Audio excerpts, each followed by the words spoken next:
Então, dona Cecília, eu sou a doutora Maria, e a gente vai conversar um pouquinho sobre como que a gente vai entender o seu exame físico e o que a gente conversou até aqui, tá?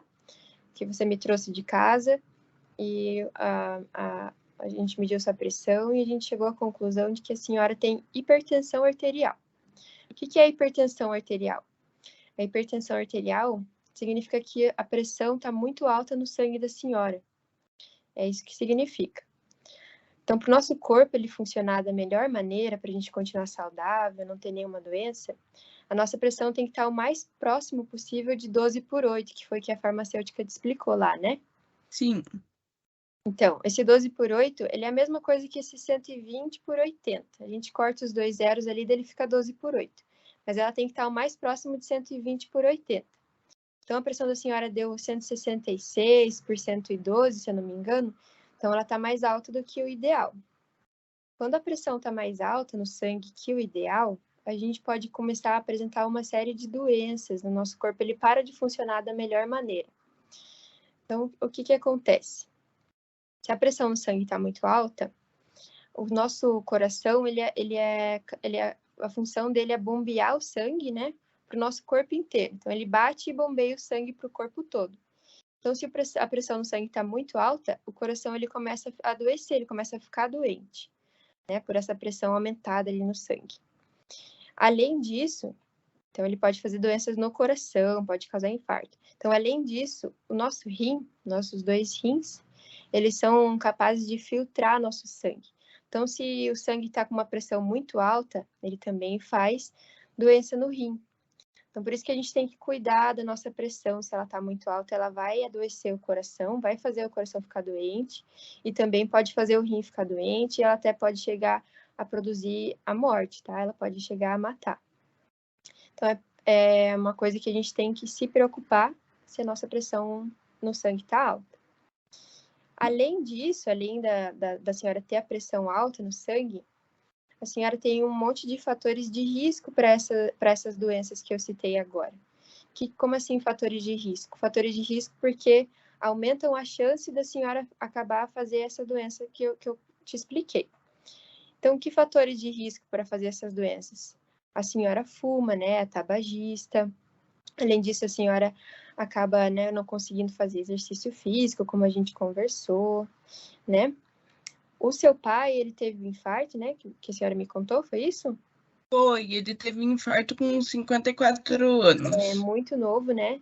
Então, quando alguém da nossa família, né, de preferência, assim, pai ou mãe, né, que é um parente bem próximo, tem uma doença no coração, uma doença que a gente chama de cardiovascular, que é uma doença no coração e no sangue, e muito cedo, né, antes dos 55, que foi a idade do seu pai, aumenta a chance para a gente também apresentar essa doença, aumenta o risco para isso. Então, a senhora fuma, tem o pai que teve essa doença, a senhora me trouxe esses exames aqui no hemograma, né, que o postinho lá pediu, a senhora tem um colesterol aumentado, a senhora tem algumas irregularidades ali no hemograma, como colesterol aumentado, o LDL, que também é uma gordura no sangue aumentado, a glicose no sangue da senhora também é aumentada. Então, são coisas que, se elas estão aumentadas, elas também colaboram, né, junto com a pressão aumentada, para fazer essas doenças. Então, a gente tem que cuidar. A senhora tem alguma dúvida? Mas, assim, eu queria saber se, tipo assim, como que eu nunca percebi? Porque eu não sinto nada, assim. No meu dia a dia, eu faço as coisas tudo normal. Eu não sinto nada, nunca tive nenhum sintoma, nem nada. Então, a maioria das pessoas que tem essa pressão no sangue aumentada, essa pressão alta, elas não sentem nada mesmo.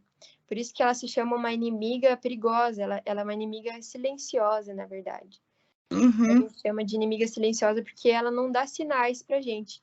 Então, a gente acaba descobrindo numa blitz da saúde, que foi como a senhora descobriu, ou alguém, uma amiga empresta o aparelho, a gente mede está muito alta. Pode ser que a senhora sinta uma dor de cabeça, uma tontura, uma pressão na nuca, um cansaço. Só que como essas coisas que a senhora pode chegar a sentir pela pressão aumentada são sinais que a senhora pode sentir por várias outras coisas. Ah, estou muito cansada porque trabalhei demais, acaba confundindo. Então, o ideal mesmo é sempre acompanhar medindo a pressão. Então, a gente vai trabalhar, vou explicar certinho para a senhora, mas a gente vai ter que medir essa pressão ali todos os dias para acompanhar, ver se ela não está aumentando. A gente vai fazer um tratamento, né? Essa hipertensão, essa pressão aumentada, ela tem que ser tratada, porque senão ela vai piorar, né? Esses fatores que eu falei para a senhora, vai deixar o nosso corpo não funcionar da melhor forma. E aí a gente tem que ir monitorando, tem que ir vendo se a pressão está diminuindo. Então, a gente precisa tratar essa pressão alta para impedir que ela faça essas doenças que eu expliquei para você, para a senhora, tá? Como que a gente trata a pressão alta? A pressão alta, além das medicações, né, dos remédios que a gente vai falar mais para frente, a gente trata combatendo diretamente esses fatores de risco que eu te expliquei. Então, a gente vai tentar conversar sobre esse tabagismo, né, tentar parar de fumar. Fumar atrapalha, além disso, pode causar várias outras doenças, como a gente vai conversar. Então, vamos fazer exercício, mudar a dieta, tá? Essas são várias coisas que a gente vai conversar mais a fundo para tentar mudar e combater essa pressão alta, tá? Tá bom, tudo bem, tudo certo. Tem alguma dúvida? Não, a princípio não. Tá bom.